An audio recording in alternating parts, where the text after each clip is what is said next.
lost and you rebuilt team, di ba? Pero all I can say is I'm happy with the performance of Aurora. No? Tapos later kalaban nila ang Red. Hopefully, manatalo na nila. Kasi kinata sila ng Red during the Supernova tournament. Pero nakaisa sila sa Red. Di ba? And somehow, feeling ko mas pabor sa Aurora na medyo nag-clinch nila yung Red during the Supernova tournament. Na, okay, ito pala yung mga ganyan pala yung Red. Okay, ito Past seasons na it's helpful, pero again, ito yung storya kasi ng trust the process mentality sa mga pro teams. Yeah, this is exactly what I think whenever I look through the MPL PH group, the MLBB news and events. Shout out to you guys. Every time I look through there, I feel like they're giving Blacklist a bit of a harder time, and they kind of forget that this is exactly where Bren Esports was way back then, and I think you have to give them time, right? Everyone has their own journey to go through. Yeah, honestly, big changes require big adjustments. Like, that's what we would always say, especially dun sa mga staple members ng Blacklist International na nawala sa kanila, which was the reason why they had to really recalibrate in this season. And hindi pa nga tayo nangangalahati, di ba? We are just 2 weeks. They've already fielded in 3 different lineups. Or mag-field in pa lang pala. Kasi nung week 1, we've seen Lord JM, MP the King, Haji, Perks, and Outplayed. Yun yung una. Yung pangalawa naman was MP the King, Exhort, Haji, Outplayed, and then Delar making his debut. But here we go. Posibleng nakikita nyo na. It's Delar, MP the King, Exhort, Haji, and the Filipino sniper making his comeback. Oheb, what do you think about this one? This is a major return for such a major player. I mean, if Blacklist has to pull out something from their pockets, it's the Prince of Gold Lane. Alam natin, kilala natin, the Prince Filipino of Gold sniper Lane. has always been consistent. Grabe na Ito yan, yung, Boss ito yung mga Midnight. times, even nung time ng season 10, even season 11, laging yung return ni Oheb. Remember na hindi siya naglalaro nung mga time na yun. Nung bumalik si Oheb na reinvigorate yung Blacklist International. So maybe this is the time na para ilabas yung kanilang Prince of Gold Lane, and just maybe kung gusto nyo ng bagong Gold Laner, Beatrix pick kaya, no? Man, we all been waiting for the Beatrix pick. Very excited, if ever. Kasi, alam mo, iniisip mo, whenever you think about Bonchan with the plan, you're thinking about, ano kaya ang nagkukook ngayon sa lab ni Bonchan? Have we let him cook enough para malabas yung mga pick na yan? Nakaganon na si Bonchan, nakaganon yung Oh, poster niya. Bonchan with a plan. Bonchan with the plan. Sasageo. Bonchan with the plan. Yeah. Sasageo mindset. This is the moment na ilalabas itong si Oheb into the zone. Kumbaga, para makuha na rin ng community kung ano ba yung gusto nila. Because for the longest time, right, the agents are looking for, una, nahanap nila si Delar. Yeah. Bakit wala, hindi pa natin makita si Delar. And then Delar played, right? He played very well in terms of like the first performance. But now, they're also looking for Oheb. They're continuously looking for improvements na posible nilang gawin. But just you know, the mindset, the loyalty of Oheb para sa Blacklist International. Ano may solid dito sa lineup ng Blacklist International ngayon? Itong 5 na Alright. possible maglaro in this match, Okay. magkakalaban nung Season 8. Magkakalaban nung Season 7. So ngayon, nasa iisang team na sila. So it really does go into the storylines of, can you find chemistry between these players? And I feel like the experience is there. Nandun yung veterancy. It's just that pagdating mo talaga sa game, kailangan mahanap nyo yung solid ground na yung 5 players, they work as a unit. Yeah, and Rocker, ibabalik ko lang dun sa trusting the process mula nung Season 8. Because Season 8, it was Bren Esports, right? That now is FCAP APBren fielding a 10-man roster for teams na magkakalaban, right? Boss Rocker na You naman are sa familiar with Midnight. your game. How do you usually build on that chemistry, especially with Oheb joining the mix? I think you just look for yung common ground nyo. As a team, you look for common ground, you look for solutions to problems. Like yung ginagawa nga nila, maybe they're trying to do as much as they can to fix something that needs to be fixed. Have they solved it? That's the question. Blacklist International and FCAP APBren. Let's go. Introducing first, the world champions looking to gain more trophies to decorate their base and complete their world tour. Make some noise for Falcons APBren! Leading the pack, Super Marco, Kyle Teasy, Lap Teasy, Ogwen, and Captain Fiu!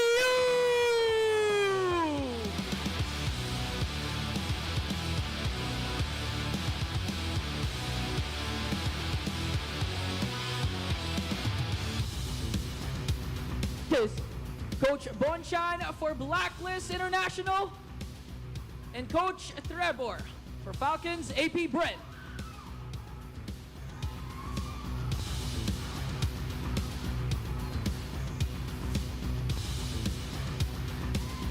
Podcast.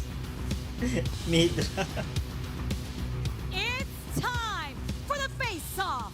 Super Marco, Oheb, come Yun! forward. Owen! Midra. Oheb, ano ang palag mo kay Super Marco? Ako, nakasama ko na Bini, ikaw hindi pa. Bini. Super Marco, ano ang palag mo kay Oheb? Sige, paalala mo rin kami. Ginang balas. Palag kong palag, fist bump. The Filipino sniper is back. But who will destiny favor? Umpisahan na ang ating bakbakan in the Lana Dawn. Panel, pasok.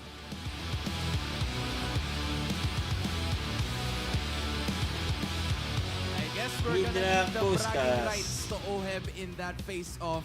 Pero ngayon, he's also gonna have to lead those bragging rights as he joins Blacklist International. Sabi nga ng Blacklist International, paano mo tatapatan ng bulletproof? Tapatan mo ng sniper. Kasama si Oheb, MP the King, Exort, Dilar, and Haji. Again, test na to for this new and reinvigorated roster of Blacklist International. Maybe ito yung bagong code na hinahanap natin or hinahanap ng mga agents.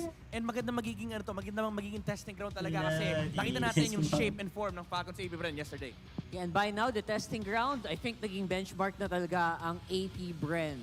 If you want to stand a chance to get into the playoffs, to get into the finals, you have to show up against this world championship caliber team. Yeah, honestly, na-mention ng ilan din sa mga manlalaro dito sa MPL Philippines that you're right, this really is their benchmark kung ano yung kailangan nilang higitan in terms of the standard.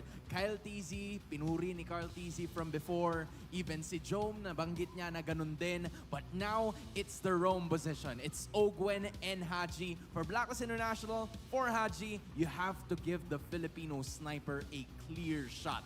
Para naman sa Falcons APBren, for Ogwen, you have to disrupt the Filipino sniper's vantage point. At para sa parehas na teams, you don't ever hesitate to counter-initiate. Ganun ba mag-counter-initiate? Ang sweet na. Oo nga, nag-engage si Ogwen eh. Nag-engage na eh. And ang maganda rito is very clear and very distinct. Oheb na. Keys to make it for Kailangan both na sides. nila Kailangan manalo. talaga yung kanilang mga gold laner. Very Kaso din sa actually, FCAP very pa similar tinapat din si ang Oheb. Medyo may pagka-4 protect 1. Tangin na, mababash na naman si Oheb pag natalo. Sabihin, wala na naman. Sabihin, hindi pa nagpahinga.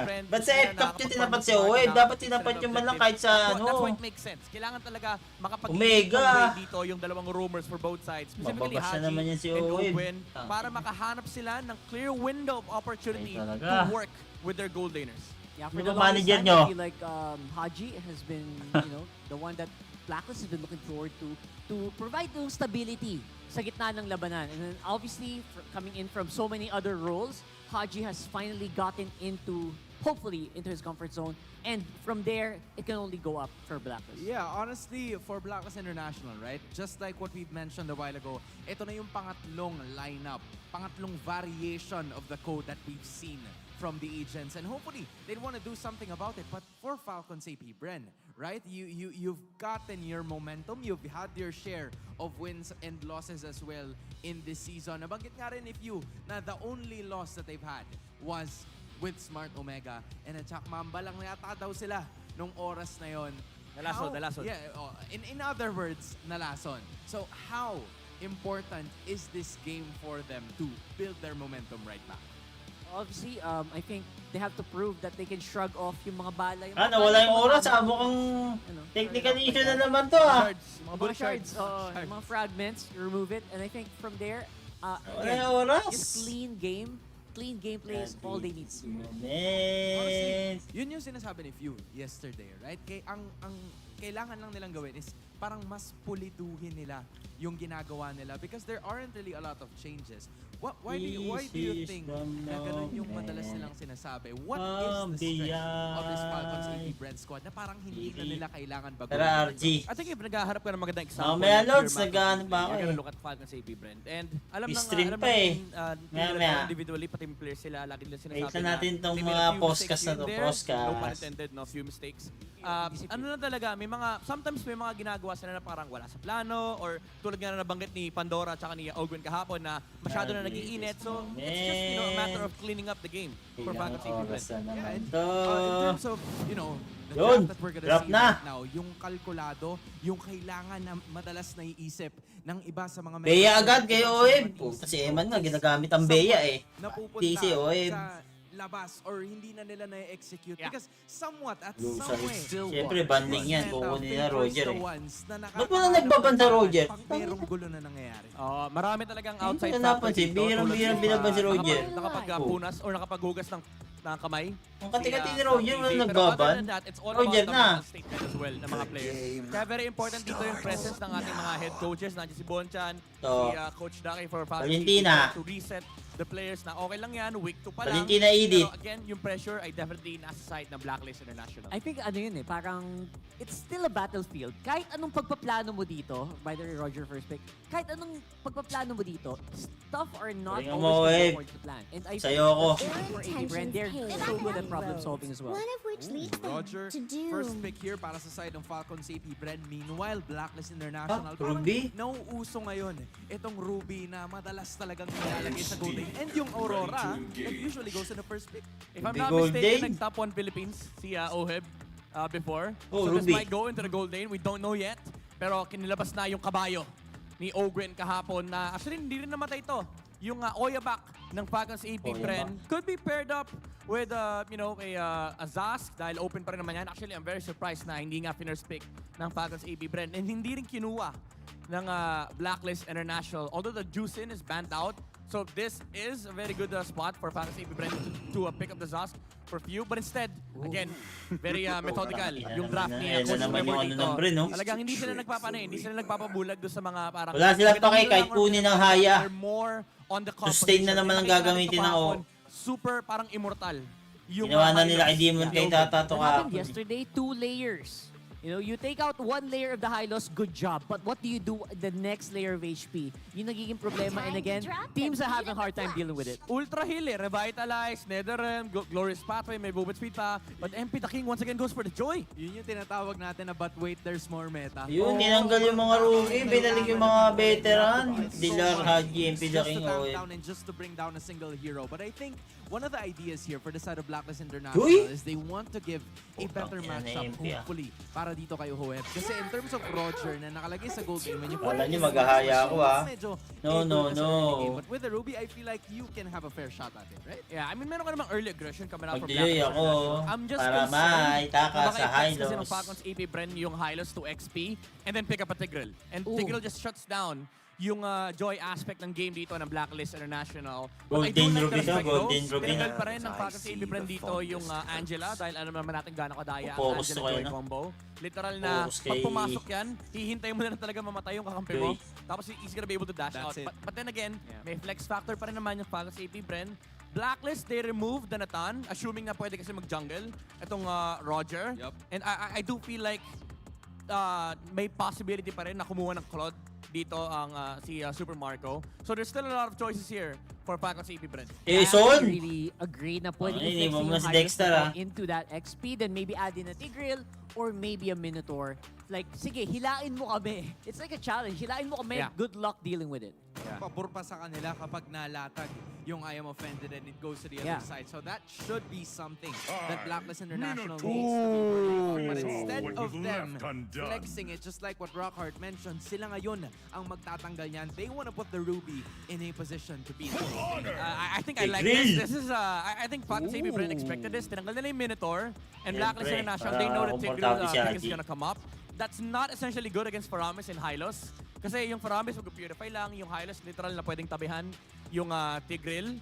But you would have wanted actually to open up the Minotaur. Ang concern lang siguro ng Falcons APBren is baka kunin din ng Blacklist International, and suddenly you find yourself in a losing row matchup with you having a Tigreal and Blacklist International having the Minotaur. So Falcons APBren, they have to look for another option dito. Meron pa rin namang Grok. Yep. Nandiyan pa rin naman yung Cho, yung mga unconventional roam picks natin. Or if you want, maybe a healer that can, add to the sustain factor of Falcons APBren. Claude is still up for the taking, however. Both Claude and Kari, parehas na gusto ng Falcons APBren. Oh! Bruno. Okay. Ang pagbabalik. Oh. Diyan sila ngayon matatapos in terms of the draft ng kupunan ng Hindi yan magruruby si Dilar. Puta na golden yung ruby yan. He's gonna be holding on to that Roger para sa darating na game number 1. But give me some thought with this Bruno. What do you think is the mindset behind this para sa Falcons APBren? I think Falcons APBren, alam Hero mo na knows. medyo mahina mag-defend yung lineup ng Blacklist International. They have to look for engages. Gatot ka naman! But when the zone Ang comes out si from the Gatot, di promise na pinipik high loss, eh. paano Lakas mo kaya nga ni naman Gatot sa dedepensahan RD. yung Bruno na ang nasa gold lane mo ay Ruby? I feel Kaya like i-pick niya si it's Gatot. still the Ang best maganda naman option si as Gatot, of the eh, no? moment na ilagay yung Ruby Kaso sa wala kasi ano gold si lane. Gatot eh. But still, nakakatakot yung idea ng snowball dito. Oo, tamus. I mean, Okay, finish Golden. now with Dilar Golden ano yan, Ruby. using the stumps. Labong the maganda si entirety Dilar. of the lineup. Yung kabuuan ngayon ng lineup ang natapos para sa dalawang kupunan na ito. It's Tigreal and Tamus. Meanwhile, Palag-palag yung nabanggit to, ni kunat. Midnight kanina na Ruby Gold is somewhat gonna be seen again for Blacklist International. What makes this Ruby so effective para sa I feel like it just Full can't damage die, kaya si Oed. Normally, Sige should na lang, be able nag-full to die, damage. especially if you doesn't get ganked too much on the gold lane. Pero yeah, both teams actually created a very beefy lineup for each other. A big challenge for MP the King to actually make the Joy work this time around. Yeah, I would say Blacklist International, they have to have a good foundation of executing the early game. Pero if the game does not go out of control in Falcons APBren's hands, I think they have the superior lineup here in this game. There's only one way to find out kung sino mananalo sa game number 1. It's FCAP Iba versus talaga draft ni Coach Casters. Bon dyan Let's eh. go no? time. Iba na ako si Mente. Falcons APBren going head-to-head against the third iteration of Blacklist International's lineup. Once again, my name is Ian. Together with me is Naisu. And we are heading in to the Naisu. land of dawn and looking at the lineups, Naisu, so far. You've been mentioning this a while ago. Yep. That this is the same concept Falcons APBren is doing up against Blacklist International. Yeah, yesterday they had a similar concept with the lineup here, and that is noted. It's Ogwin on the Hylos again, staying revitalized, and then Few having this, Faramis available to him. And I know the panelists already mentioned this. Midnight pointed out the Purifies here are going to be very difficult for Blacklist International to deal with. And I think you put it well too. Aga naman na This is the revitalize third na yun. version of Blacklist International that we're seeing here. And, Hinahinayang, no? that's what a lot of teams do when they have 10-man rosters. Let's take a look at the emblems though. Yeah, similar to what happened to Falcons Ruby APBren pa Ruby sa early during dito season, kay season Bruno 10. They eh. also had the 10-man lineup. Even Para during sa ni season Bruno 8 when to. Carl PG was still there. And Blacklist so far, they haven't found their identity. They haven't found their 5-man lineup. So it's really going to be interesting how they go through the process. Similar to TNC, they have to trust the process. It's going to be a slow process so far for Blacklist. Trust the Let me ask you this, man. process. How do you feel about the Joy? We saw it pop up yesterday. Unfortunately, it didn't get played through that game 3 at the end of the series yesterday. But do you think like this is Ayan, actually Joy, a good basta thing may for MP the King? sapat na front line. It seems like it's so hard because even if you go to the back line again, there's the Few with the Faramis Netherrealm. It's easily going to be countered out, and at the same time, it's not. It has a lot of factors to be able to have a good performance with the Joy. Again, you have to dominate the early game. You have to have a good lead, especially for Blacklist. But with their current lineup, it's really going to be a hard game for MP the King unless they pull it off, especially in the gold lane with Oheb being a Ruby. So Ruby's really going to have a good time up against Super Marco with the Bruno. It's so funny tagap because si Dilar. even coming into this matchup, we're like the Filipino sniper is back. Dilar, And then he's baba! got a hero that just doesn't even have a gun. Doesn't even have a... So basically, he's just the Filipino. He's a Filipino scythe right now. Patay Glorious si pathway Dilar, could di be mo laid na down to Lar. naka-ult. Yun. There's the penalty zone Nice too on the backside one. against Exort. Taking a couple Pasok, shots with the MB. hammer from Flap Teasy. Lang. First blood at the hands of Few already. And they're still going to chase him down. Exort gets hit. He's dead. He's gone. Couple of hits to the hammer as Flap picks up another kill and stands there menacingly looking at Haji. Feeling like he wants some Tangina, more here. They're nag-uubi gonna be able meta yung to ano get eh. the Ubis objective, talaga yung... put some pressure even on the buff. MP the King, oh, implosion! 2 members right there for Nice the one, Pit nice one. Kings. And even Tapa! with the objective taken, MP the King, Blacklist International ends up getting 2 Nag-uubis kills. talaga yung ano, There's your APBren. answer, Putik Naisu. na. Haji wants some more, and I think MP the King wants some more too. Electrifying beats gonna be dropped. Won't be able to catch up. Ubis Kyle trap ng Teasy, Makati. but hey, good response there from Blacklist International. I was wondering why 2 members of FCAP were even there.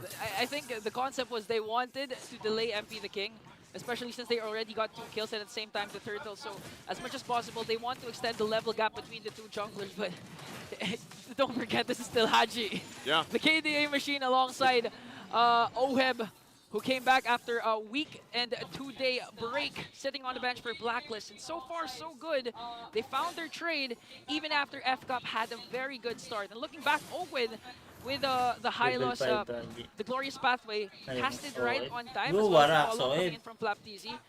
So far, in terms of clashes, you'd really lean Makunat naman kayo towards eh. Falcons APBren.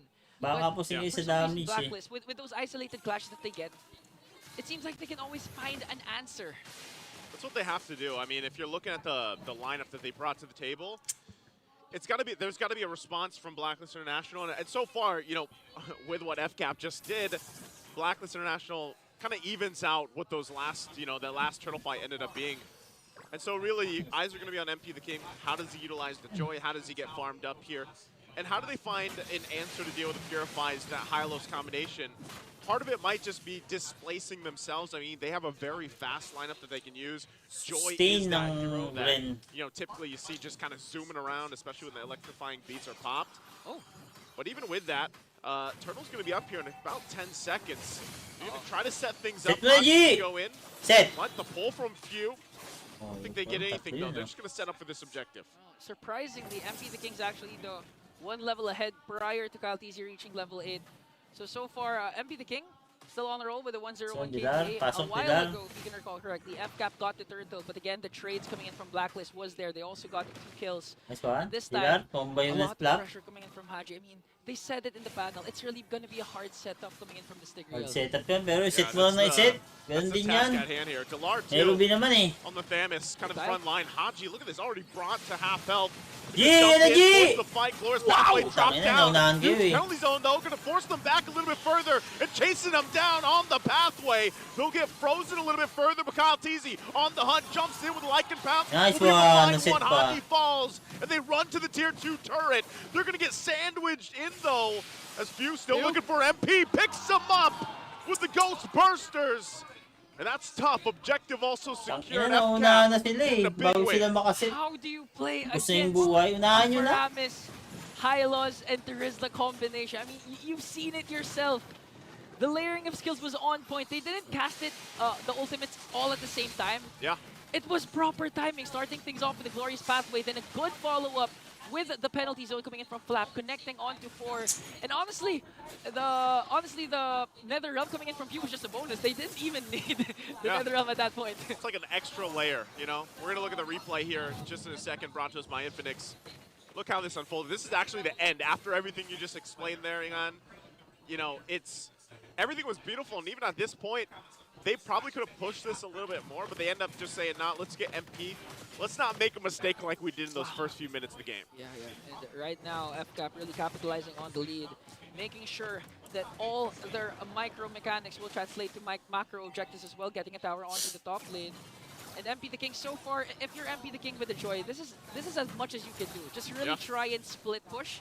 There's nothing much because you don't want to force a clash, and at the same time, you can go for those isolated pickoffs. But the problem is, Few is always present. He's like a Paramis that's a chip. Wherever he's needed, he's always there. It's tough because the Paramis has been like a mainstay for some teams for a while. It was a mainstay, and then it became like a niche pick. And now more teams are picking it up with the Hylos. So I'm actually surprised that we see the Hylos even slip through, because this is kind of in the back of the mind of a lot of teams. The Hylos, it works so well. Like, how do you deal with that? How do you deal with the Nether Realm? How do you deal with the Revitalize and the Glorious Pathway? Yeah, and I actually agree, we've been saying during the draft, well, us, not the panel, backstage, you were saying that the Zask was open actually, but implosion play coming in from Haji. Haji again gonna get cut off with the Glorious Pathway. Delar pops his own vengeance, jumps back in on the backside. Doesn't have enough tankiness to withstand the firepower from FCAP. And that's just going to be a lost objective again to Blacklist International. They won't be able to deal with FCAP. Now 3 for 3 in the Turtles. So far, wait, Calteezy. Use this red position to slow down Haji. Are they going to pick him up? Penalty zone again from Flapteezy. Even though he gets frozen, Bridges Glacier dropped down, still putting the pressure on Oheb. MP the King, did he give the call to actually initiate offense? Goes in a little bit from the backside though, takes a lot of damage, tries to run away. That last hit will get him again. The Netherrealm keeps them healthy, keeps them together. FCAP just heavily favored right now in every department. And now they're going to force a push onto the middle lane despite the members of Blacklist trying to defend. And the thing that impressed me the most was that was a very long clash. But we saw when the Netherrealm was casted. Yeah. Later, even after the clash ended. So they don't need the Netherrealm. That's how much lead they've established. So far, FCAP is on the roll right now. And at the same time, Blacklist actually tried to do a different thing. Wala agad yung potential eh. Purify, major yan. And follow-up coming in from Delar with the Cutter and Inferno. But still, it didn't work. So this begs me to question, what does Blacklist need to do to come back for this game? I think we have to start thinking about it because, you know, Lord's going to be up here in less than a minute. You're down 6,000 gold. You pick up a couple items that you need here, but man, Blacklist International, I feel like, what do they do? Like you would typically say like, oh, if Oheb, again, we built up the story of the Filipino sniper is back, but we know how much a gold lane Ruby can struggle, especially in times of you need to build up. We saw this happen even, for example, with Calra yesterday. And how do you get back into this game when you're so reliant? Oh, hold on, and this might be another initiation. Look how tanky Ogwin's gonna be. A lot just expended on him, but he's gonna be fine. Didn't even use the Revitalize. And that's my point, going back to it. Who is the one to turn things in their favor for Blacklist International if it's not going to be a traditional marksman, so to speak, here for Oheb? You look across the lineup that they have to make this work. Ruby is more so grab them, pull them so we can freeze them. But look at that penalty zone again from Flapteezy. They're going to force the fight no matter what. Blacklist on the line. Delar taken out. Super Marco still in the hunt alongside Flapteezy. But they're happy with one. They know the Lord is up. We'll see FCAP go ahead and turn the focus. It's going to be hard for them to contest for this Lord, so I think they're just going to give it up. And looking at the lineup of Blacklist, you expect them to dominate the early game. That's why they picked Purify, lalo ka lang mahal dyan. Setan mo na setan. Because you don't have a natural gold laner. You don't have a marksman. So it's really going to be hard to go for those pushes in the late game and dish out the damage that you need, especially if you have a Faramis and the Hylos. So right now, I think the window for Blacklist opportunity to turn things around is really over, honestly. It's more so you got to get the AoE dream set of your life if you're Blacklist International. And that's got to be on Haji. You get it. Multiple members freeze down with Exor, and Holy Shields are going to be popped. Lord's going to be worked on here in the mid lane. Still MP the King's going to join the fight. Pops electrifying piece. Going to force the fight here into the base. Glorious Pathway comes down again. There's the Netherrealm we're talking about. But Haji has to flicker out just to save himself from getting hit down by Super Marco. Yeah, I think FCAP's not yet. The bottom lane. They're trying to get an inhibitor turret. The Delar trying to answer back, but Oheb's going to jump in. I'm offended, but he's got to walk back to the turret. They're not going to give him a chance. He takes a couple shots as Oheb does get killed, but Oheb's gone out of the picture. And they still deal with it. It's going to be a 1-for-2 trade. FCAP staying here. They want to push in the base, possibly getting this mid lane turret. Few just picked up a Blood Wings there, so added sustain coming in. Dapat pala si Oheb mauna, no? Bago si Haji para in the middle lane. Glorious Pathway already casted as they take down an inhibitor turret. And this is what's hard for Blacklist. They're bursting, they're giving a lot of ultimates to one person, yet they can't take Ogwin down. Oh, do they look for it? Flapteezy has the penalty zone. 2 turrets in the base down, though. They might just call the retreat as everybody from Blacklist is going to be back up here. So FCAP gets a ton off that first Lord. Two inhibitor turrets for a first Lord in exchange for Calteezy only. And I believe he doesn't even have a Sky Piercer, so that's really worth it for Falcons APBren after extending the lead to 8.5k gold lead. But so far, there's still a glimpse of hope for Blacklist. Again, what you mentioned, a powerful setup coming in from Haji, paired up with the Frigid Glacier. They Yep. can actually turn things around, but then again, we have to remember, Falcons APBren has to revitalize that even few rarely uses. So far, Blacklist, they're really gonna climb a very, very high mountain just to overcome the Falcons APBren. That's what I'm saying. For all the Blacklist International agents and fans out there, it's like throwing a Hail Mary. That's what Blacklist International has to do. And the great thing about it, to break it down a little bit further, it doesn't only have to be Haji that starts it up.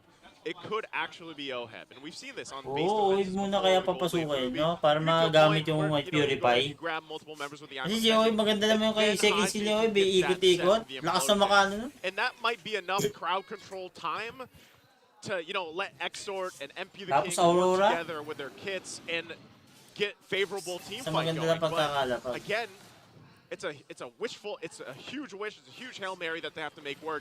And it works better in their base, not around the Lord here. So it'd be better if they actually just give this up, even though they're trying to get some vision.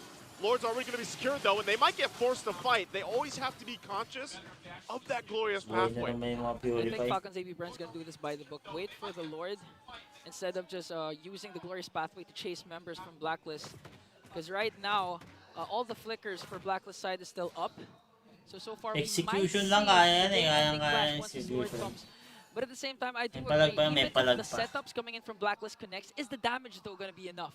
Makahanap lang Because ng at the magandang same time, tempo we si don't Oy have dyan. the natural gold laner Tapos si Haji. with a marksman. Look Tapos at si Aurora. Boost! it's just the Sea Halberd coming in from. Tapos the si Dilar, babakbakin the si damage source from si Pew Blacklist. sa likod. So far, Ooh.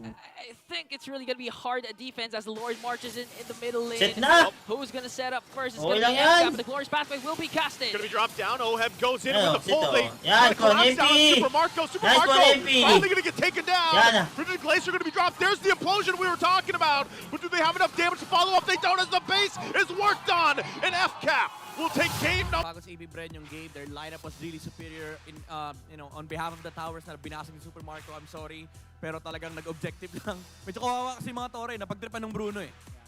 Honestly, I think I called it before the game started. This is going to be a big challenge for MP the King in that lineup. And he was facing against this guy, who was very aggressive very early on as well.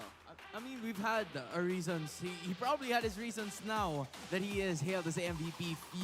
Kapitan Few of Falcons APBren using the Faramis. We've had some suggestions kanina in terms of the draft, pero they stuck with the Faramis, and yun yung nag-lead with his performance. Yeah, again, dito mo appreciate yung identity ng Falcons APBren. Talagang stick sila to what works, stick sila sa mga solid composition. And when they pick up the highlights, parang straight to the idea na protektahan natin si Ogren and si Few. Again, one of the most low-key mages out there. Ang trabaho niya rito is i-assist niya yung kanyang team. And of course, mag-deal ng damage, but mostly just being the the solid foundation of the aggression ng Falcons APBren under the protection of the Netherrealm. Nagagawa nila yung mga kailangan nilang gawin, yung UDR na binabanggit ng nila Ogwen kahapon na sama-sama technique lang. Very similar sa previous iteration ng Ube. Pero ang ganda kasi nung ginagawa ng Falcons APBren dito, ang kailangan lang nilang gawin is step 1, hayaan nila mag-initiate yung Terizla. Kapag lumaban yung Blacklist International, kalaban mo rin kabayo na may glorious pathway. Kapag nanlaban talaga yung Blacklist International, nandyan na yung Netherrealm. Of course, after takbuhan portion, si Super Marco may iwan sa likod, magde-decide yung Falcons APBren either to back off o hindi. Kapag lumaban talaga yung Blacklist International, doon natin nakikita na nagko-commit si Marco sa mga team fights. Very methodical yung approach ng Falcons APBren. Sa totoo lang, ang sarap i-dissect nung kanilang playstyle. Yeah, that's true. I think yung pinakamalaking pick up ko doon, parang never nagkulang dito sa APBren yung bosses eh.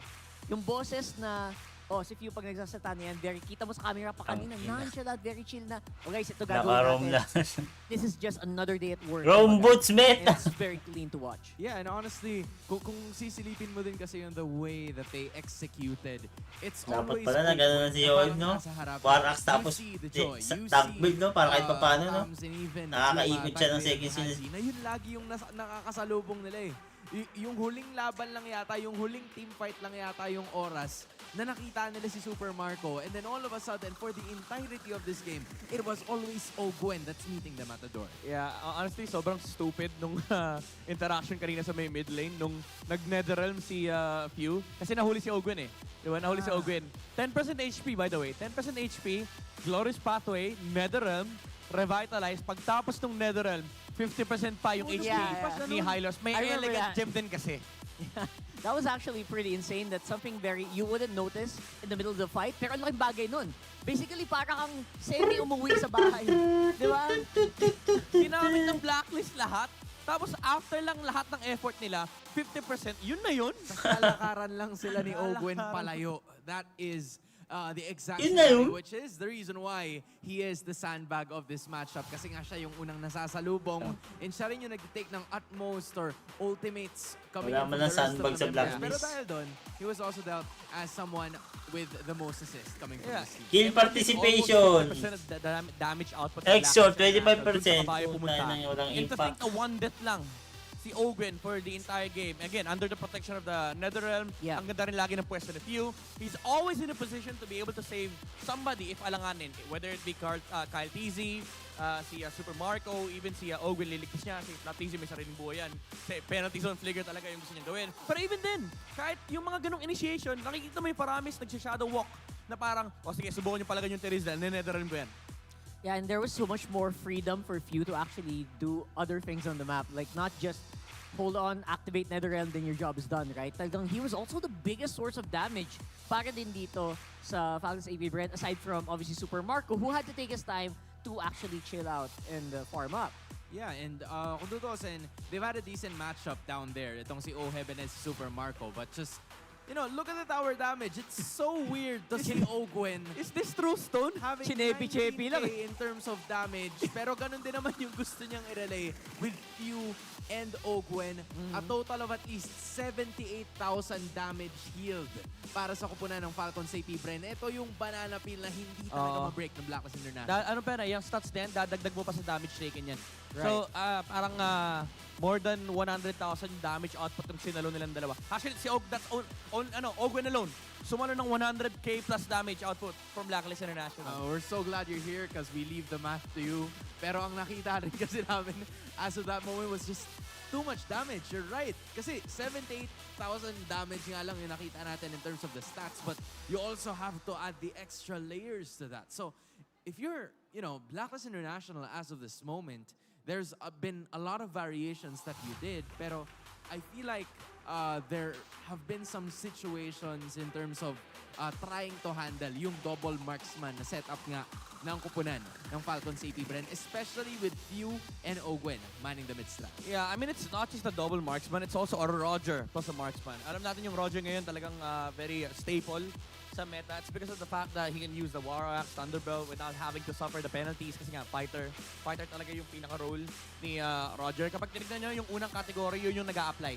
So si Roger kasi naka-fighter and hindi siya nadadamay sa penalty. And of course, ang bilis niyang makagalaw sa mapa. Is very very mobile jungler as well and deals high amounts of damage. Pero ang pinakaganda kasi dito, again, yung utilization ng Falcons APBren na si Super Marco, chill lang, nag-demon shoes pa nga eh. Si Super Marco, para lang ma-make sure niya na lagi siya may source ng mana para pindutin yung kanyang mga bola. It essentially just became a pushing game for Super Marco just because of the fact na yung apat talagang sunod-sunod lang yung objective takes from Falcons APBren. Yeah, I mean, at this point, right? Falcons APBren really have the momentum. Rockhart, I know you have something to say, but we're gonna leave it for later. Because as of the moment, we're gonna be talking to Mara Aquino dahil meron siya kasama on the audience. Midnight pa rin ba ako sa C9? Hindi ko alam, boss eh. Family ni Few, Mommy Shirley, and Bunso Baka hindi na kasi Samantha. nagkakasya. Kamusta na kayo? Okay lang po. Okay lang? Ikaw po, Mommy. Okay lang din naman. Mommy, so si Few, umikot na ng buong mundo. Dami niyang pinuntahan. Nagpunta siya ng Riyadh, ng Malaysia, World tour? Kazakhstan, iba't iba pa.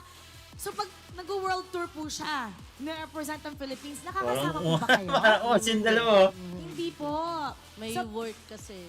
Opo, so paano po kayo sumusuporta kay Few? So lahat ng mga games niya, pinapanood namin. Online. Online. Opo. Pag nag-game, pag doon po siya sa tournament, do you leave him alone? Or nagme-message po ba siya?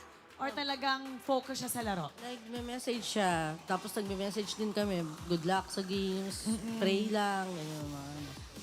Paano po kayo nagme-make time pag wala po siyang mga international stints? Lumalabas naman kami pagka ano. Tapos, yung sa bahay, yun. Kung anong gusto niyang pagkain, lulutuan namin. Oo nga po kasi Tapos kami yung naghahatid sundo sa kanya sa airport lagi. tagahatid sundo. Ikaw naman, Samantha.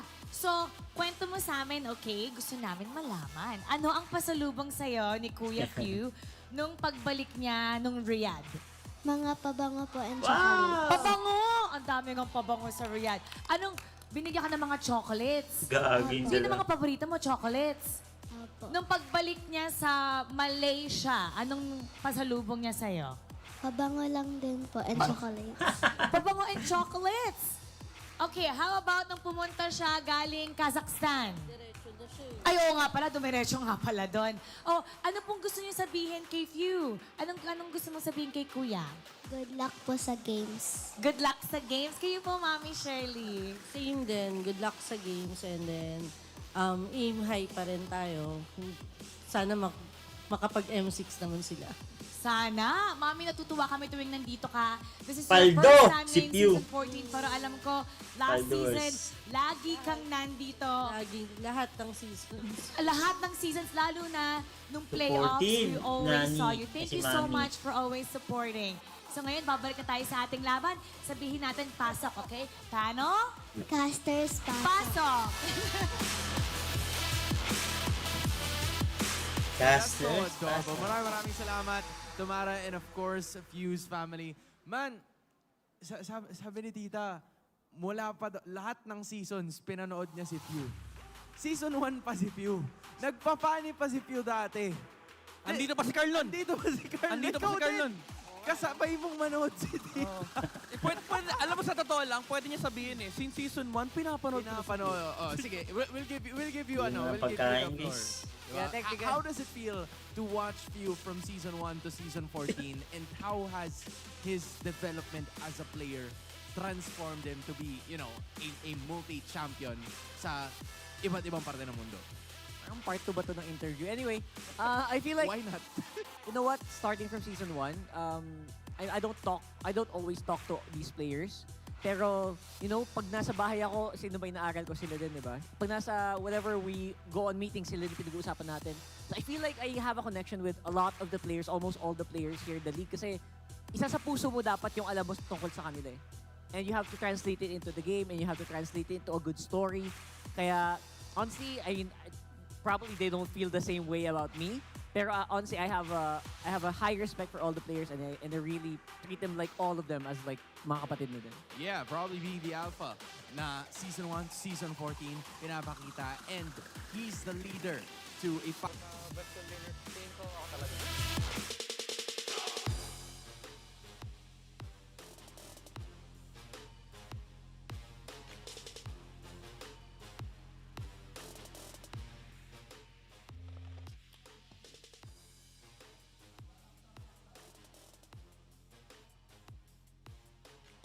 Ako kasi, i-rate ko lahat ng mga gold laners. Tingin ko, ako pa rin yung pinakamalakas. Hindi lang lahat ng gold laners. Hindi Ang lang. sabi Ano niya, sabi niya? kung ako kasi, i-rate ko sa lahat ng best gold laners. Sa lahat ng best, Lahat ng best. ako yung the best. Kumbaga, the best of the best. The best of the best. Best of the best. Best of the best. Tama Dinay, naman.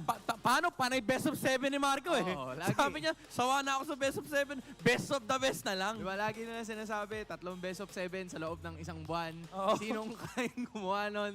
Probably sila lang din. But you guys can talk to me about Super Marco, right? Because that is the scenario that he's looking for. Yung transformation niya rin as a player to only saying woo, to not even saying a word.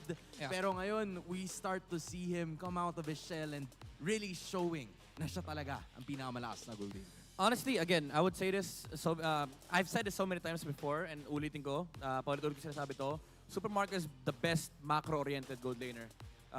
And probably the world, honestly. I mean, we're gonna have to watch out for him sa paparating na game number 2. Pero kayo din, kung meron ba kayong regalo kay Super Marco because of how great he is and how well he's doing in the MPL scene, hindi lang sa kanya, kundi pati na rin sa ibang mga manlalaro na inyong paborito. Tara na dito sa MPL Arena at ilagay sa Community Hub Dropbox ang inyong mga regalo. Dahil pwede pa namin kayo imbitahan dito sa Infinix CM Tambayan. Malay nyo, katabi kayo ni Rockart dyan or ni Midnight dyan or dito kayo para maabot nyo personally yung mga regalo nyo sa inyong mga paboritong MPL players and talents as well. So there we finally have it. Kung meron kayo regalo, rekta na nyo lang dito. Kami nang bahala and you might get a chance to meet them as well. Just like what we've been seeing from the previous times, right? Yeah. It's nice to see. Kagabi, may piatos, di ba? Oh. May letter. May letter pa, That's di ba? right. May mga personal gifts kayong pwedeng iabot sa mga players. Like And- yung people who are going to the stage to meet their idols. You can do that too. That can happen to you too. Actually, right pupunta here. tayo sa stage ngayon.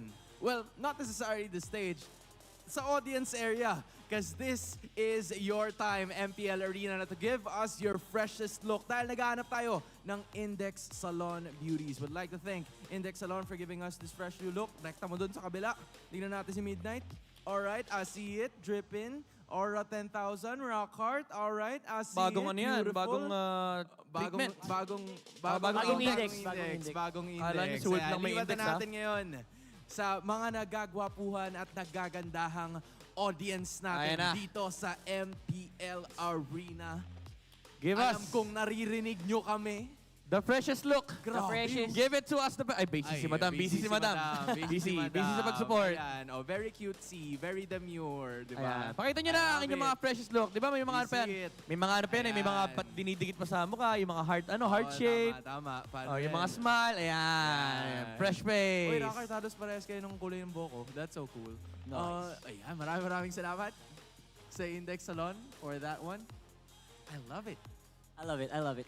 And again, that's just showcasing the people who are obviously great fans of the league as well. So thank you so much. At nakikitabay kayo sa amin dito. Tambay. Oo nga, pwedeng dito sana sila kung kasya lang tayo lahat dito. Hindi, pag may regalo sila sa players. Pwede sila yun, ma-invite dito yun, sa yun, Infinix yun. game Tambayan. Oo. Pero kahit wala kayo regalo, masaya kami na nandito kayo and you're actually Yeah. having lots of fun with us today. Going back to the match now, right? It's Falcons APBren at match point. Blacklist International, they're gonna have to go reverse sweep to get their very first match win. Yeah. Right? They've won one game. I believe out of those 8 games na kanilang nilaro, they've had 3 different variations. And now, another problem for them is gonna be Falcons APBren na PPD ng blue side.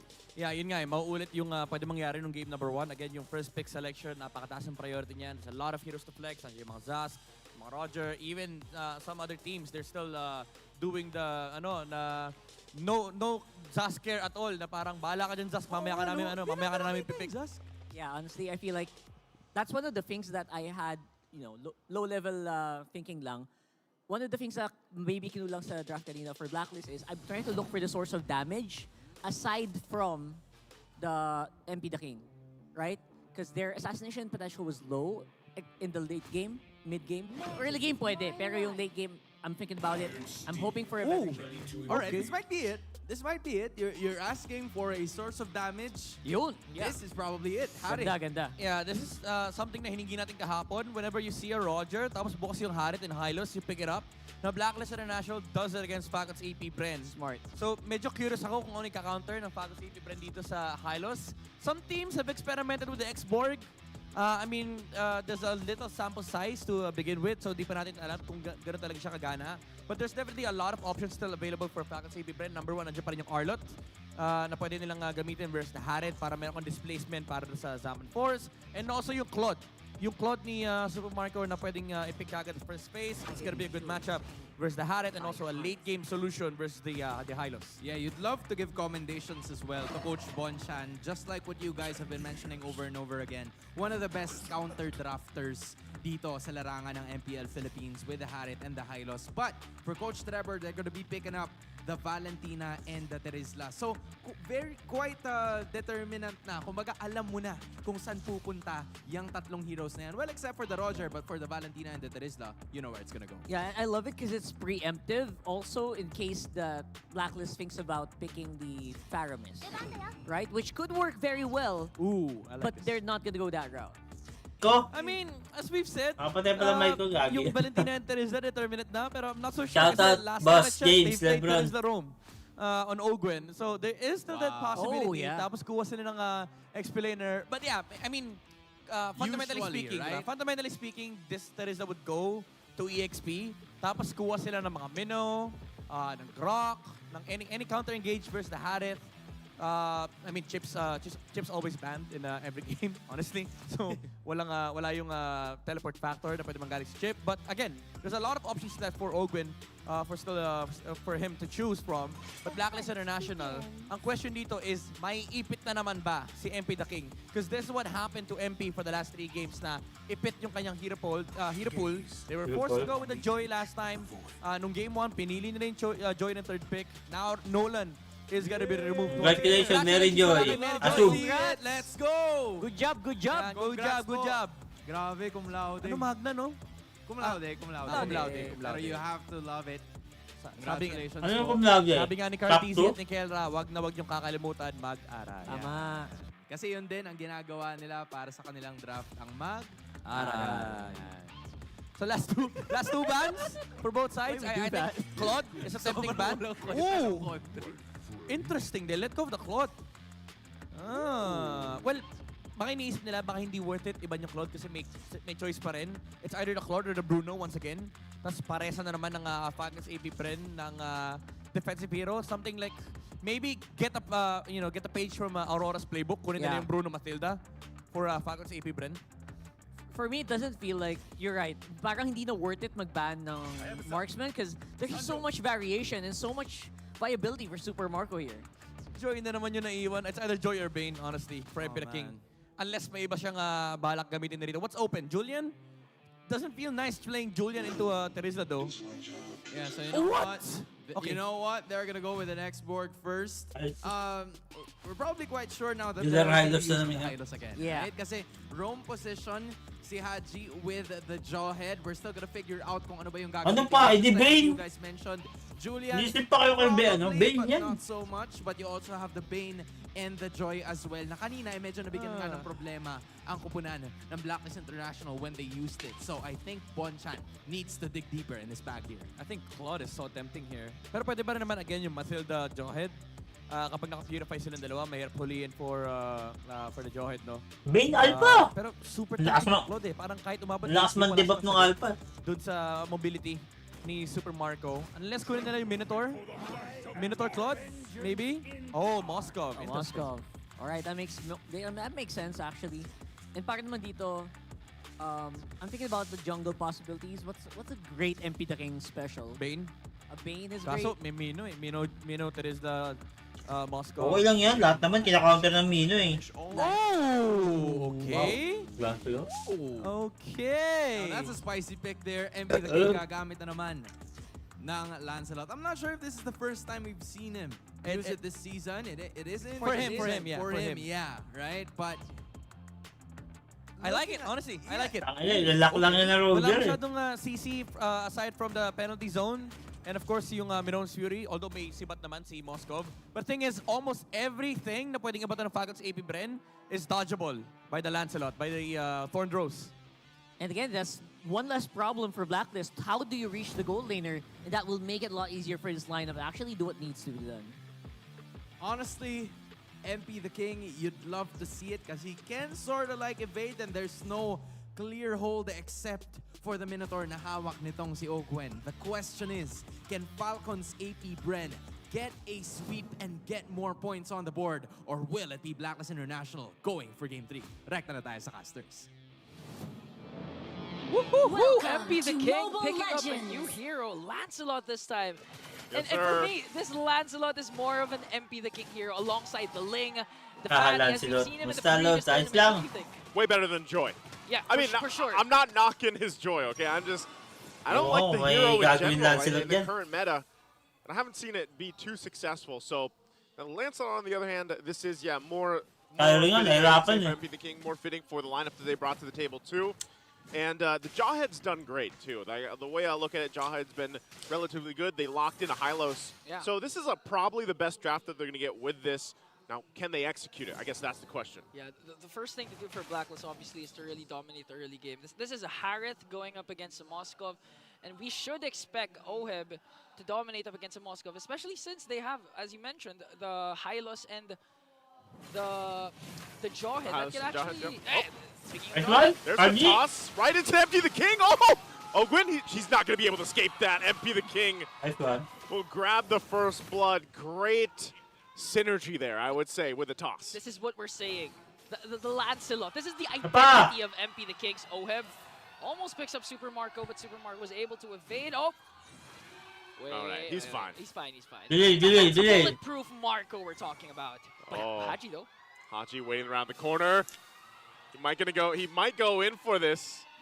Oh man, Super Marco he's got the help of Ogwin too. They're gonna push him off here. And he doesn't need to go home because the motivational Aurora is there for Ogwin. Backup out Super Ogwin. Marco with the Minotaur, but going back to MP the King again, we will see the aggressive MP the King this time.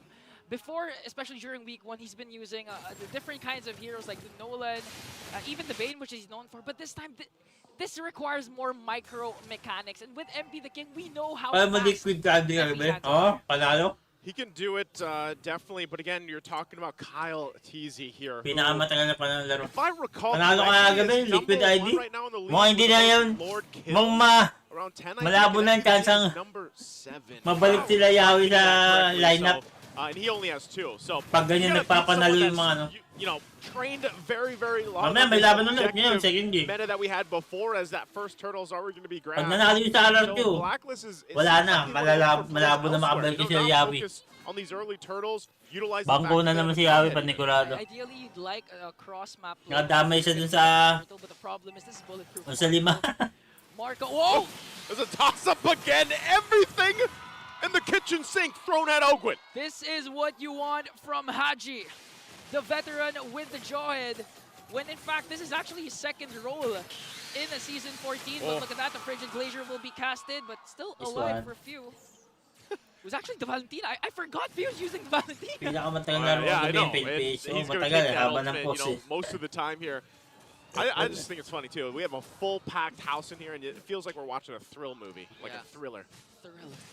With the screams that are going on here. Especially coming in from Kyle TZ, you know. Kyle TZ, I mean, dude, all he's had to do so far is just focus on the objectives. But at what point do you have to start to pay attention, you know? This Roger, whether it's in the jungle, whether we've seen it in the gold lane, it's such a pivotal part for a lot of the lineups that we see. You know, for me, honestly, I'm just wishing for game number 3 because people are just coming in right now. Yeah. I've seen a lot of audience coming in, so if you want to utilize or really wait a minute, because dead ball, dead. In trouble. He's in trouble. Penalty zone going to be. He flickers out defensively.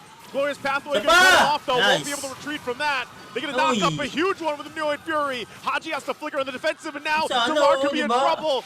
Kyle TZ whacking away will take the kill, and now they're going to run down Blacklist International a little bit further.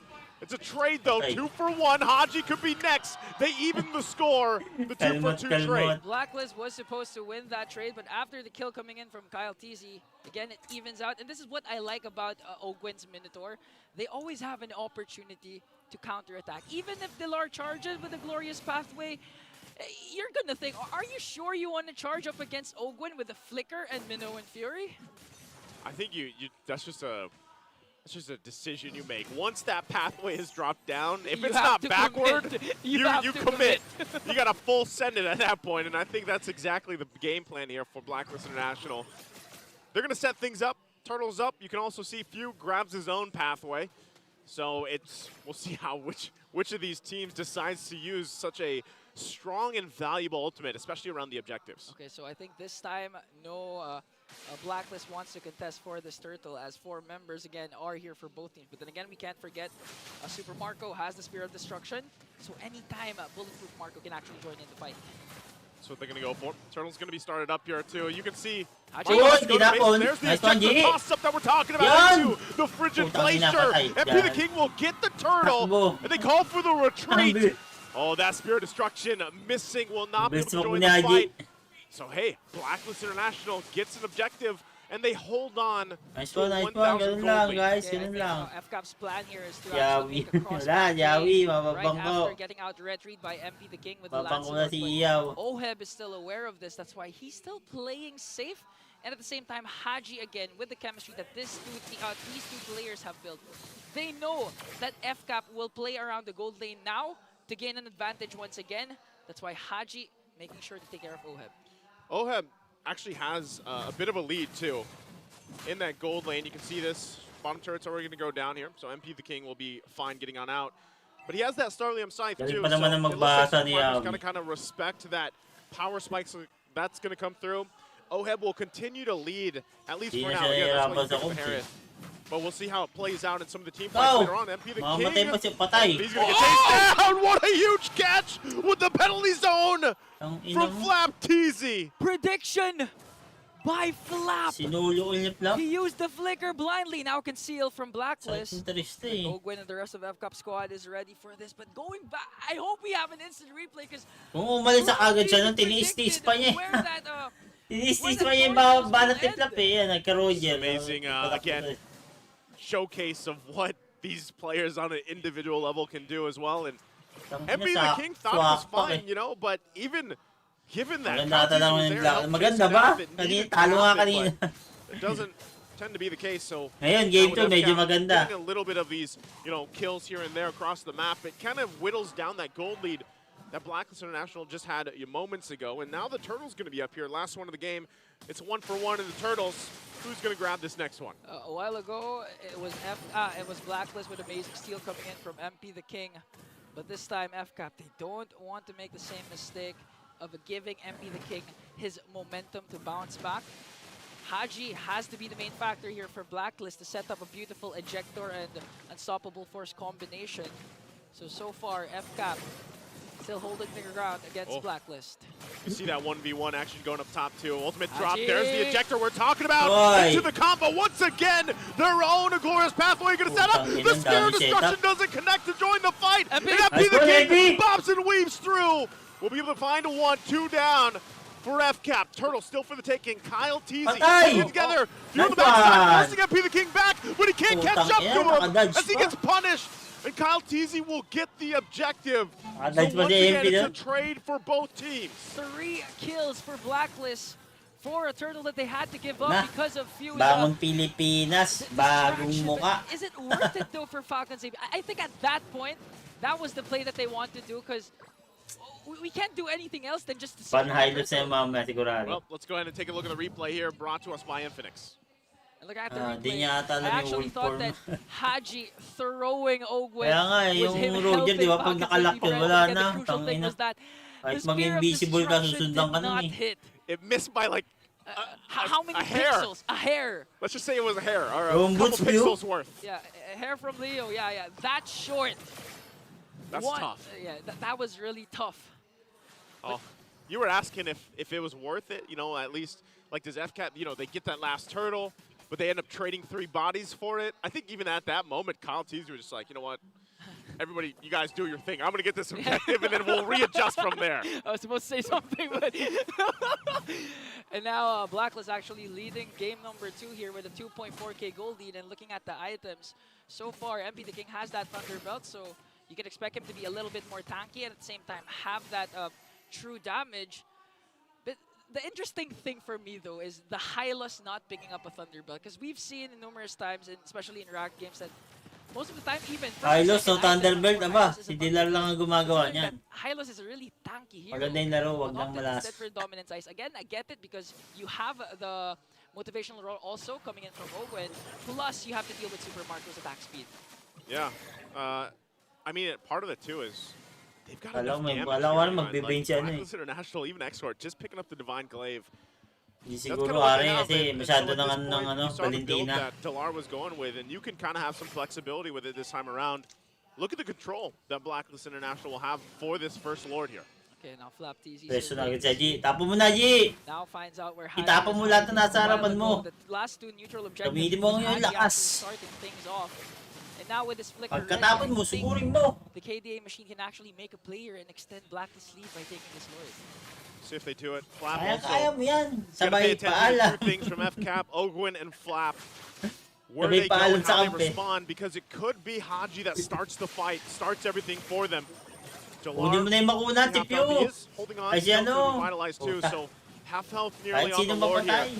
Super Marco pushing up on the top Yeah. side. There it is, the initiation from Haji. Flap TZ goes in with the penalty Purify, zone. They're going to purify. battle Nice now. one, Haji. They're going to Haji. go for it. Kaya They get the kita GPU. knock up. Here's the Spear of Destruction. It'll land this time. Super Marco joins the fight, unleashing on Haji. Haji Okay. flickers out, but MP the King will go down. And FCAP on the Puta, chase. TPU pa Only nakakuha. one down for Blacklist. Marco. Make it 2 as Bulletproof Marco picks up the second kill. Ano, nabuhay pa si time, Haji. Si ano, the CPU. Spear of Destruction hits at the right moment, and props to Few for actually getting that turtle. Although Kyle TZ was there with the like Lord. counts in, Yeah, turtle. it was still the captain who made sure that FCAP will secure that Lord. And again, props also to Flap TZ. That was a good penalty zone onto the backline because that setup Wala yata coming from retry si Haji ano was eh. more than enough for Blacklist MP. to gain the lead. But with Kanina. Flap, he turned things around. Yeah, again, you always got to pay attention to Flap in the penalty zone, and now on the base Nice, defense. nice. Oheb drops down to Zalman Force, forcing FCAP to back off. And with that, they'll clear the Lord out. They'll hold on to the base turret. Up on the top side, they'll lose these tier 2s, Bigyan ng though. kalamang ang Last one in the APBren. mid Wala lane. na. So for Blacklist, can they hold on to the Hindi base na turret? It looks alalahanin like naman. they're not going to be able to as FCAP goes and Oh, clears it Flap! out! Flap again! Multiple member penalty zone as Super Marco unleashes on the backside, finds all the targets that he's looking for, and Kyle TZ will pick up a double. Great placements there from FCAP. That was value for the first Lord. They got Ano mo, 3 mag-i-stream kills, ka agad one ako man ah. hitter Wala on nang the game top. 3. Putang. Now Falcons APBren, when you Isa lang watch i-stream Marco ko was eh. just focusing on the tower, Lord, Flap bigay mo says, lakas no, we mo want sa more Black. action right now, and Few zoning out Haji here. Oh, It's Blacklist, gonna be inyo na huge to. hard defense for Blacklist. They might actually punch this one in. Energy Oheb split. waiting for the rest of the team to come up, but all the turrets going to be expended down. Takes a couple shots at Few and forces him back here. So Blacklist International will hold off Falcons APBren at least a little bit longer in this game.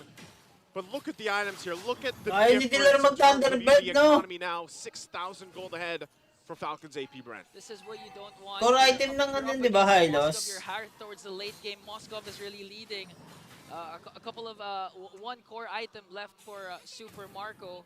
So it's really going to be a challenge for Blacklist how to contain Bulletproof Marco. Although the first 3 neutral objectives, Marco wasn't there. This time he's making his presence felt for Falcons APBren and MP the King here going up against Few. Blacklist, they can actually do a pick-off here with Haji. But the problem is, FCAP is starting to group up. FCAP is starting to do the overstrat that Blacklist is known for. And if you look at it here, Ubistrat eh, walang... Blacklist May heal International ba? has not Hylos? been able to get a Hylos kill na on eh. Kyle TZ. They have not been able to touch Super Marco because most of the time he's farming in a side lane, joins the fight. Wag, marami sa And so damo! you're Marami sa wondering, damo! How can they find one of them? MP the King being pretty aggressive here. He's going to have to back off. He uses the Phantom Execution. Patay! What a shot from Super Marco as he picks up the kill. You thought you could get away, MP the King. You can't escape that one. Super Marco Marami sa damo proving eh. what he said during his interview, that he is Alam the niya best siguro of marami the yun, best pinasok niya pa rin. among all the gold laners in the world with a crucial Spear of Destruction. This is up against MP the King's Lancelot. I'm just lost for words for Super Marco. I'm Super Marco now because I have nothing to say. Dude, I like when Marco does stuff like that, it brings me back to the time when you see his stone cold face like it's just another day for Super Marco. Perfect target. MP the King results into a Lord, and now this could be a game-winning push. They're so far ahead. Blacklist International probably feeling a little demoralized after what they've been trying to do. Are they going to be able to defend this? Oh, they have to watch out for the initiations coming in from Flap TZ and Ogwin as well. There it is. 2 glorious pathways have been landed here. There it Ogwin is. flickers in. Ogwin already goes in and pops the winner's crown, gets one knock up. Delar on the front side of it, but Flap TZ jumps in on the back side again. Yeah. They're going to be able to find 2 already. MP has to heal up, but it might be too late. They get the shutdown, but the base is already going to be worked on. And that is it. As Falcons APBren take the series in a sweep. And the Bees breeze through the agents with 2 last games to take down once again a new lineup coming in from Wala na, Black. kasalanan ni ano to. Ni Noobs. I'm not quite sure if Super Marco died in the first game, but one thing for sure is He's untouchable for game number 2. With an 2-0 amazing puta. performance with the Moscow 3. Wala na Blacklist, tabaw niya sa limot ah. So far, it's looking good for FCAP. Bakit week 2 pa lang guys? May 6 na weeks pa. Suffering a huge loss during week number 1. Yeah, they get themselves another point here. Of course, the good camaraderie here between the two teams. You know, FCAP, it just looks so clean the way that they play both different drafts here. Sabi niya, pumangit Like you performance sa mentioned, MPL. Ingan, Blacklist International still trying to find that perfect Baka manalo na to combination of Blacklist players, I would kapag say. Now that RSG, we've seen three Peanuts. It's a process that Blacklist has to trust. GG. Again, shades of Ba't siya FCAP sumugod? season 8 to season 10 wherein they Ewan, created siguro, a 10-man lineup. This is what Blacklist siguro is natitindig na siya kay Pew. Gusto na niyang And patayin. look at FCAP right now. After going through the process, they're now on top of the world. And Blacklist Sigurado alam niya may tao doon. to reclaim their Wala ka sa mapa eh. again. But we have to give it to Mara so we can know what FCAP feels about their win. Congratulations to Falcons APBren! Few! Hi, Few! Hello! Alam mo, pinag-uusapan ka namin kanina. At bring up yung fact na ikaw yung longest standing player na pinakamatagal maglaro in MPL history na walang break since Season 1, 2018. So we want to know, ano nga ba yung mga personal goals mo and motivation for still staying here in the MPL? Maliban sa championship. Pera, siyempre. Maliban sa championship, siguro yung pera. Actually, pera eh. Palaki ng palaki Straight yung up. lalo na ngayon palaki ng palaki yung mga prize pool. Tapos, syempre passion ko din talaga yung maglaro eh. Masaya naman ako sa ginagawa ko, kaya di ako magpapahinga. Okay, eto. Picture Maganda. natin. Iba Kunyari, kasi pahinga nakuha agad eh, mo no? lahat Tangina, kala mo. ng mga championship sa lahat ng sinalihan mo. Just like what you're doing now. Okay. Yung top 3 na gagawin mo sa pera mo. Top 3 na hindi mo pa nagagawa. Top 3. Negosyo. Ayun. Tapos, Negosyo. Yung iba kasi nagawa ko na ano pa ba? Mag-travel, ayun. Kasama yung Travel. family. Saan? Anong bansa? Kahit saan. Japan siguro. Ganun. Japan. Okay, isa pa. Tapos, di ko na alam eh. Ayaw mo mag-esports? Ayaw mo magtayo ng sarili mong team? Ayoko. Gusto ko naglalaro ako. Gusto mo naglalaro. And you know, we wish for all Mahal your eh, success 50 at million, sana nandito ka putang pa ina. hanggang 10 more seasons. Yeah? Congratulations once again. Ugod-ugod na si Super Pipi Marco yung naman, pindot Super ng gano'n. Marco. Super Marco. Sa'yo na. Pasok. Isa sa Salamat mga sa stream. Salamat. highlight na Nice. quote ngayon, yung sinabi mo na naniniwala ka na ikaw ang best gold laner in this league. Pero kung makakapangalan ka, if you could name a player na talagang feeling mo Out kayang na rin ako. Isang game lang ako, who would guys. that be? Kahit ba, no? Kahit di PH. Kahit wala sa PH.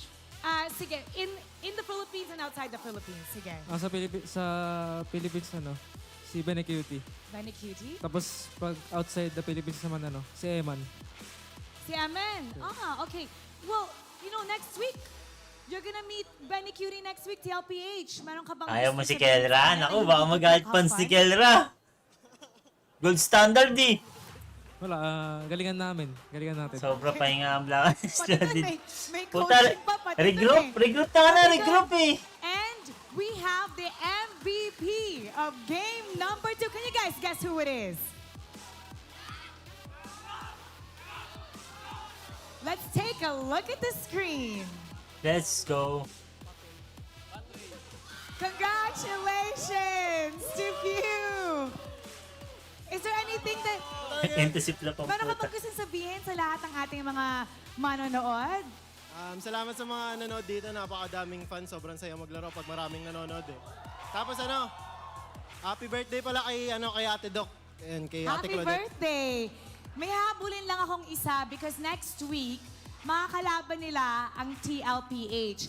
At para naman to kay Kyle, kasi Kyle, pinagkakaguluhan nga yung top 3 junglers, di ba? 1 and 2, kayo ni Carl. Meron ka bang, other than galingan, other than good luck, have fun, meron ka bang gustong sabihin kay Carl? Kasi we're gonna be seeing who people are saying top 1 and 2 junglers in the Philippines. Wala naman po ako gustong sabihin sa kanya. Kasi palagi naman po kami naglalaban kahit saang bansa eh. So parang normal na laban lang po. I can't wait to see Low next week. flex, But you know what I can't wait to do is to announce the winner of 3,000 diamonds. We have one lucky fan na mananalo dito ng 3,000 diamonds. Finals. Sige, mate. Congratulations! Boss, salamat. Come on up! Tapusin ko na interview. Mag-out na ako. Happy birthday to you! Wait! The entire crowd is yelling happy birthday. Birthday mo? Opo, Ilan taon ka na? 13 po. 13 years old. Pwede na, Anong birthday sports. wish mo? Makanood po ng MPL. Wish granted. Sino dito? Okay, harap ka sa kanila. Sino dito yung favorite player mo? Si Few po. Si Few! Kasi nga idol ng mga kids! Okay, anong gusto mong sabihin? Anong gusto mong sabihin kay Few? Nasa harap mo na si Few. Good luck po sa ibang laban niya po. Tapos pag tag-M6 po, sana mag-champion po sila.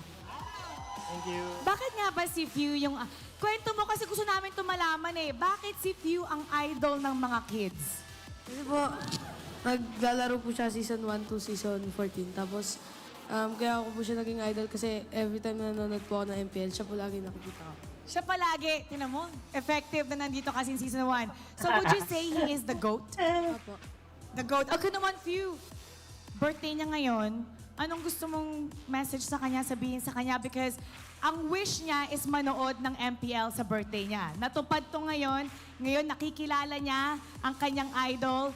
He's going to remember this. What did you want to say to him? Ayun, happy birthday. Tapos una sa lahat, kailangan focus pa rin sa pag-aaral kahit lagi nanonood ng MPL. Okay, and now we're gonna take a bow.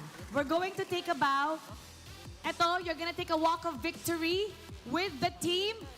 And can I ask this from everybody? Habang naglalakad sila, can we sing him a very happy birthday? Okay, happy birthday.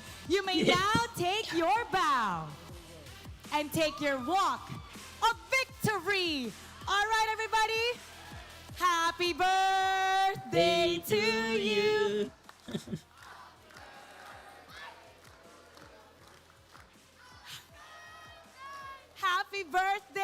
Happy birthday to Nikolai, our fan of the day. Okay. You won 3,000 pesos. We really care. Goodbye. Fans. At sana kayo din manalo ng 3,000 diamonds. At ngayon, at dahil dyan, sige, meron ka rin 3,000 pesos. Regalo ko sa'yo. Now we're gonna go to our panel. Pasok. 3,000 ang bagad. Para wala pa kami namin, birthday namin, para MPL Arena, sumigaw kayo kung gusto nyo ng 3,000 pesos! Happy birthday to you! Grabe! Kahit ako nagulat Ito mo ito pa, live pa, live na ako.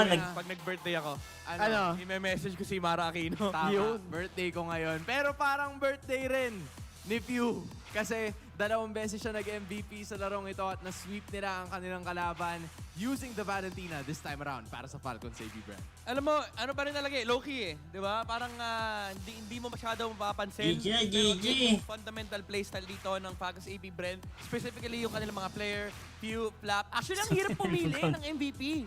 Wala na naman APBren. Kasi Nag-end na dami ako. na ginagawa. End Itong live na snipe ako. na ginawa nila sa may baba, sobrang importante nito versus MP the King. Guys, gusto ko lang sabihin na the entire time that we were talking Tapos here na in eh. the panel, End live na ako. iniisip namin kung sino ba yung MVP. Yeah. And you're You're up. contestant, alright?